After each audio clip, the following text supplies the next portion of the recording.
നമസ്കാരം. സിബി മലയിൽ സിനിമയിൽ 40 വർഷം തികയ്ക്കുകയാണ്. എന്റെ തുടക്കകാലത്ത് പടയോട്ടം എന്ന സിനിമയിലേക്ക് എന്നെ നിർദ്ദേശിച്ചത് സിബി മലയിലാണ്. എന്ത് കണ്ടിട്ടാണോ എന്ത് ധൈര്യത്തിലാണോ സിബി എന്നെ നിർദ്ദേശിച്ചതെന്ന് എനിക്കറിയില്ല. ആ സിനിമയിൽ ഒരുപാട് ദിവസം ഞങ്ങൾ ഒന്നിച്ചുണ്ടായിരുന്നു. ആ സൗഹൃദം കുറെ നാൾ നീണ്ടു നിൽക്കുകയും ചെയ്തു. അക്കാലത്ത് എനിക്ക് ധാരാളം കത്തുകൾ വരുമായിരുന്നു.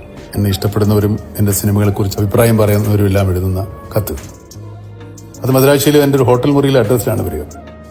അങ്ങനെ എനിക്ക് വന്നൊരു കത്ത് പൊട്ടിച്ച് വായിച്ചിട്ടാണ് ശ്രീനിവാസൻ ആ കത്തിൽ നിന്ന് കിട്ടിയ ഒരു ഇൻസ്പിറേഷനാണ് സിബിയുടെ ആദ്യ ചിത്രത്തിന് ആധാരം എന്ന് ഞാൻ പറയുന്നില്ല, പക്ഷേ അതും ഒരു കാരണമാണ്.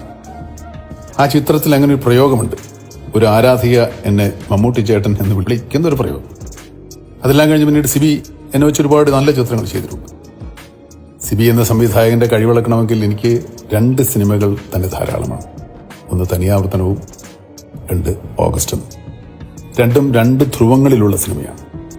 അങ്ങനെ ആ സിബി മലയിൽ എനിക്ക് മാത്രമല്ല, മലയാള സിനിമയ്ക്ക് ഒരുപാട് നല്ല കഥാപാത്രങ്ങളെയും നല്ല ചിത്രങ്ങളെയും സമ്മാനിച്ച 40 വർഷങ്ങളാണ് പൂർത്തിയായിരിക്കുന്നത്. അദ്ദേഹത്തിന് സ്നേഹാശംസകൾ നേരാൻ ആദ്യ ചിത്രത്തിലെ ആ കഥാപാത്രത്തിന് ഞാൻ ഒന്നുകൂടെ കടമെടുക്കും. പ്രിയപ്പെട്ട സിബിക്ക് സ്നേഹപൂർവ്വം മമ്മൂട്ടി ചേട്ടൻ.